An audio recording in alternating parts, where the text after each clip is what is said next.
Calculative cricket খেলেছি, জানি বিশ্বকাপ টিম তো দিয়ে দিয়েছে, এটা নিয়ে আমি চিন্তাও করিনি। দারুণ ব্যাটিং করেছে, আমার মনে হয় ও 100টা ডিজার্ভ করে। বাংলাদেশের এই মুহূর্তে one of the best batsman আমার কাছে মনে হয়।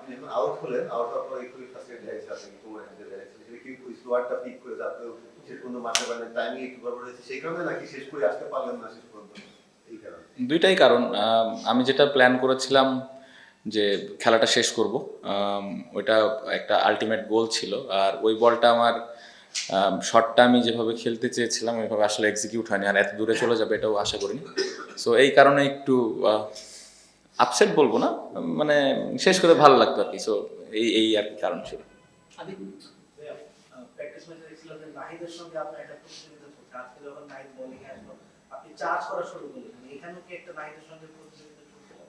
না ভাই, আমি সবাইকে চার্জ করার চেষ্টা করছি আজকে, পার্টিকুলার কোনো বোলারকে না। কারণ রানটাই এমন ছিল যে শুরু থেকে একটু কীভাবে রানটা আগায় নেওয়া যায় পরিকল্পনাটা ছিল, স্পেশালি পাওয়ার প্লেতে। সো কোনো পার্টিকুলার বলো না, অবশ্যই মাঝখানে আমরা ক্যালকুলেটিভ ক্রিকেট খেলেছি, কোন সময় কাকে একটু রেসপেক্ট দিতে হবে ওটা তো মাথায় ছিল। বাট শুরু থেকে প্ল্যান ছিল যে যত পজিটিভ ব্যাটিং আমরা করতে পারি। আপনি একটা ইন্টারভিউতে বলেছিলেন যে এই টুর্নামেন্টেরও আগে, বেশ কিছুদিন আগে, যে এই টুর্নামেন্ট দিয়ে আপনি আবার বিশ্বকাপের যে প্রেশারটা তৈরি করা এবং এখানে বিশ্বকাপে ফেরার একটা চ্যালেঞ্জ হিসেবে নেবেন, এবং সেই জায়গায় আপনি পৌঁছাতে পেরেছেন কিনা? আপনার দুটো ভালো ইনিংস দেখেছি, আরো কয়েকটা ভালো ইনিংস দেখেছি যেগুলি হয়তো আরো ব্যারিক বড় হতে পারতো।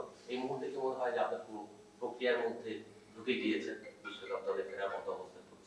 না, আমি যতটুকু জানি বিশ্বকাপ টিম তো দিয়ে দিয়েছে, আমি তাই জানি। বাট সেটা তো আসলে আমি মানে এটা নিয়ে আমি চিন্তাও করিনি। আমার মূল ফোকাস যে আমি কিভাবে আমি প্রতিদিন ইম্প্যাক্ট রাখতে পারি। আর আমার কাছে মনে হয় যে স্টিল নট এনাফ। আমি যেভাবে ব্যাটিং করেছি এখানে আরও সুযোগ আছে। আমি চেষ্টা করব নেক্সট ম্যাচে যদি আবার সুযোগ পাই আবার দলের উপর ইম্প্যাক্ট রাখার। সিলেকশন আসলে আমার কন্ট্রোলে নাই, এখানে কোচ, ক্যাপ্টেন, সিলেক্টররা যেটা টিমের জন্য ভালো মনে করেছেন সেটাই আসলে করেছেন। বাট আমার কাজ রেগুলার পারফর্ম করে, যেটা আমি করার চেষ্টা করছি। যদি আপনি টি-টোয়েন্টি ক্যাপ্টেন হতেন, আমাদের বর্তমান বিপিএলটা যদি আমরা চিন্তা করি, যারা টপ অর্ডার সবাই অফ ফর্মে, আপনি যেভাবে খেলছেন, আপনি যদি ক্যাপ্টেন হতেন, অন্য প্লেয়ার যদি এভাবে খেলতো, আপনি কি তাকে বিশ্বকাপের দলে আরেকবার রেকর্ড কনসিডার করতেন কিনা? যেহেতু 31 তারিখ পর্যন্ত একটা সময় আছে। প্রথমত আমি তো ক্যাপ্টেন না, এটা চিন্তা করার কোনো ওয়ে নাই। আমার কাছে মনে হয় যে শুধুমাত্র এই যে 8টা-10টা ইনিংস হবে হয়তো, আমি যদি ওভাবে ধরি যারা রান করছেন না, এটা হতে পারে। টি-20তে আসলে ফেলিয়ার নিয়ে খুব বেশি চিন্তা করাটা আমার কাছে মনে হয় না যৌক্তিক। দেখবেন যে একটা ভালো ইনিংস আবার ওই কনফিডেন্সটা ফেরত আনবে। সো যারা রান করছে না তাদের উপরে ওই বিশ্বাসটা আমার মনে হয় যে যারা টিম ম্যানেজমেন্টে আছেন তারা রেখেছেন, এবং আমার মনে হয় না এটা নিয়ে খুব বেশি চিন্তার কোনো কারণ আছে। কারণ টি-20তে ফেলিয়ার আসবেই। সো বিশ্বকাপের আগে রান করছে না, কেন করছে না, এত বেশি আসলে চিন্তা করার থেকে আমার মনে হয় পজিটিভ চিন্তা করা ভালো। এবং আপনি যদি আগের সিরিজগুলো, ইন্টারন্যাশনাল বায়োল্যাটারাল সিরিজ যারা ওনারা খেলেছেন তারা কিন্তু খুব ভালো অবস্থানে আছেন এবং বেশ কয়েকটা সিরিজও জিতেছেন। সো ওই কনফিডেন্সটা কিন্তু থেকেই যাবে। সো এটা নিয়ে খুব বেশি আমার মনে হয় না চিন্তার কোনো কারণ আছে। তৌহিদ একটা মাইলস্টোনের সামনে দাঁড়িয়ে ছিল, সেই মাইলস্টোনটা নিশ্চয়ই আপনারা হয়তো করতে দিতে চান, কারণ আপনাদের তখন ভাবনাটা কি ছিল? ওইটা কি আপনাদেরকে মোমেন্টামটা একটু ফেভার করেছে, যে একটা মাইলস্টোন হলে একটা মোমেন্টাম থাকে একটা টিমের? না, দারুণ ব্যাটিং করেছে, আমার মনে হয় ও 100টা ডিজার্ভ করে। সত্যি কথা, ও যেভাবে ব্যাটিং করেছে, উইকেটটা একটু কঠিন ছিল শুরুর দিকে, বাট ও যেভাবে খেলাটা পুরোটা ফিনিশ করেছে এটা অবশ্যই ক্রেডিট দিতে হবে।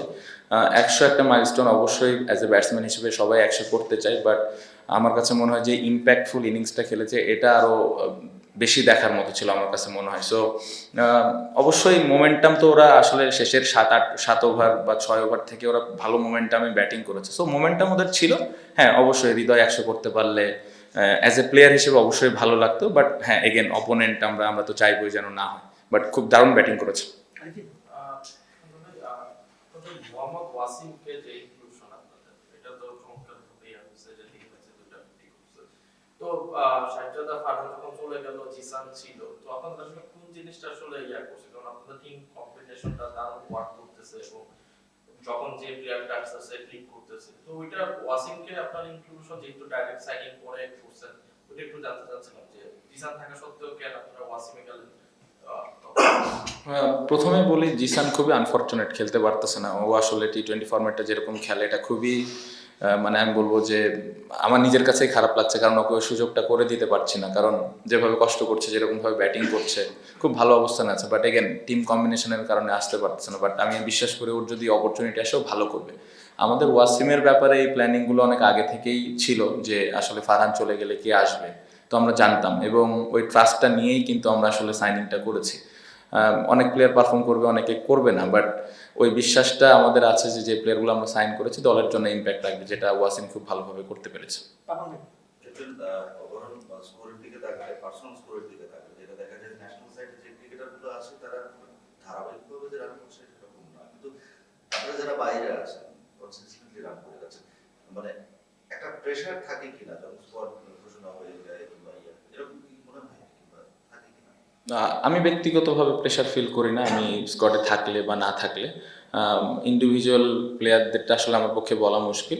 আমার মনে হয় না যে ব্যাটিংয়ের সময় এই জিনিসগুলো কাজ করে, কারণ ব্যাটিংয়ের সময় যারাই আমরা ব্যাটসম্যানরা আছি চিন্তা থাকে কীভাবে দলের হয়ে আমি ভালো করতে পারি। সো আমার মনে হয় না যে বাড়তি প্রেশার নিয়ে কেউ ব্যাটিং করছে, কারণ আমি বিশ্বাস করি আমাদের সিলেক্টর, কোচিং স্টাফ, ক্যাপ্টেন সবাই প্রত্যেকটা প্লেয়ারকে ভালোভাবে ব্যাক করে। সো আমার মনে হয় না এটা বাড়তি কোনো প্রেশার নিয়ে কেউ ব্যাটিং করছে। চুবি রংপুরকে দুইবারই হাওয়া খাইতো, বরাবর আছে ডমিনেটিং আছে, স্যাটিসফাইড কিন্তু দলের জন্য। না, এটাই তো অ্যাজ এ টিম হিসেবে এটাই আমাদের কাজ। আমরা লাস্ট ম্যাচটা ভালো ক্রিকেট খেলিনি, এটাও দেখতে হবে। চিটাগংয়ের সাথে আমরা খুব আমরা ম্যাচটা হেরেছি। সো এখানে আজকের ম্যাচটা খুব ইম্পর্টেন্ট ছিল। সো জিততে পেরেছি, খুবই ভালো। ইটস নট অ্যাবাউট যে রংপুরের সাথে জিতেছি। প্রত্যেকটা দলে এখানে ভালো দল, রংপুর অবশ্যই অনেক বড় দল, ওরা খুব ভালো ক্রিকেট খেলছে এবং আজকের ম্যাচও যদি দেখেন দারুণ ক্রিকেট খেলেছে। সো এই টিমের এগেনস্টে অবশ্যই জিততে পারলে তো কনফিডেন্স দিবেই, বাট ওভার এক্সাইটেড না। এবং আমাদের আরও সামনে ম্যাচ আছে, ম্যাচগুলো আমরা কীভাবে বেটার করতে পারি, আর একটু ইমপ্রুভ করতে পারি, এই জিনিসগুলো ইম্পর্টেন্ট। সো কনফিডেন্সের জায়গা থেকে আমি বলবো যে হ্যাঁ, ম্যাচটা জেতার কারণে 2 পয়েন্ট আমাদেরকে কনফিডেন্স দেবে। আদিব, জিমি হিসেমের কথা একটু জিজ্ঞেস করতে চাই। গতকালকে তিনি বেশ লম্বা একটা সময় উড়াল দিয়ে বাংলাদেশে এসেছেন এবং তারপরের দিনে আসলে রংপুরের মতো একটা বিগ ম্যাচে তাকে মাঠে নামানো হলো। টিম ম্যানেজমেন্টের তার কাছ থেকে প্রত্যাশাটা কি ছিল? দেখুন যে লাস্ট ওভারটাও তাকে দিয়ে আসলে করানো হয়েছে। প্রত্যাশা তো ভালো ক্রিকেট খেলা, ইম্প্যাক্ট রাখা। আপনি যদি দেখেন খুব ভালো ইম্প্যাক্ট রেখেছে, 2টা দারুণ ক্যাচ ধরেছে এবং আন্ডার প্রেশার বোলিংও করেছে। সো আমার মনে হয় যে যে জিনিসটা আমরা নিশামের কাছ থেকে আশা করি সেই জিনিসটা ও আজকে খুব ভালোভাবে করতে পেরেছে। সো খুবই খুশি। লাস্ট টু আপনি তার বলছিলেন যে everyone is one match away from getting into shape. Tanzid তামিমের সঙ্গে আপনার কি কথা হচ্ছে? উনি একটু আউট অফ ফর্ম আছেন, আপনি যেহেতু ক্যাপ্টেন, উনি আপনার সঙ্গে কোনো আলাদা করে কথা বলছেন কিনা বা মেন্টালি স্টাক হয়ে আছেন কিনা, মানে ওনার অবস্থাটা একটু জানতে চাই। বাংলাদেশের এই মুহূর্তে one of the best batsman আমার কাছে মনে হয় ইন দিস ফরম্যাট। সো এই 4টা-5টা ইনিংস নিয়ে আসলে ও চিন্তা মানে করার কথা না। আমার কাছে যেটা মনে হয় ও চিন্তা করছে কিভাবে দলের উপর ইম্প্যাক্ট রাখে। আমি যেটা বললাম T20-তে এরকম 4টা-5টা ইনিংসে ফেল করবেই একটা ব্যাটসম্যান, এটা হয়ে আসছে। আর এখন দেখেন যেই উইকেট আমরা খেলতেছি অনেক ইউজড উইকেট, সো একটু কঠিন। আমার মনে হয় যে খুব একটা ইজি না, বাট এগেন ওর সাথে বাড়তি কোনো কথা হচ্ছে না, কারণ এক্সপিরিয়েন্স খেলোয়াড়, ও জানে কিভাবে কামব্যাক করতে হবে এবং আমি বিশ্বাস করি যে ও খুব তাড়াতাড়ি দেখবেন যে ও একাই 2-3টা ম্যাচ জিতাই দিচ্ছে আমাদের। লাস্ট ওয়ান সেকেন্ড আর রংপুর ক্রিকেটই আপনার জোর হচ্ছে, মানে অল আউট ক্রিকেট খেলছেন এবং জিততে যাচ্ছেন, এটাই তো ছিল রহস্য। মানে ওদেরকে নকআউট স্টেজে ট্রায়ালটা নিয়ে নিচ্ছে না, জিনিসটা এরকম না। আমাদের আজকে 2টা পয়েন্ট খুব ইম্পর্টেন্ট ছিল। আমি বললাম যে আজকে যদি রংপুর না হয় অন্য কোনো টিম হতো, আমাদের সেম প্ল্যান, সেম অ্যাটিটিউড, সব কিছু ওরকমই সেমই থাকতো। বাড়তি কোনো কিছু আজকে আমরা করতে চাইনি যে আজকে রংপুর একদম অনেক কিছু করতে হবে। ওরা অনেক ভালো দল, ওই দলকে আমরা ওই রেসপেক্টটা দিয়েছি এবং ওই দলের কি স্ট্রেংথ আছে, কি উইকনেস আছে, এই জিনিসগুলো নিয়ে আমরা অ্যানালাইসিস করেই মাঠে এসেছি। সো খুবই খুশি যে আমরা এই প্ল্যানগুলো এক্সিকিউট করতে পেরে ম্যাচটা জিততে পেরেছি।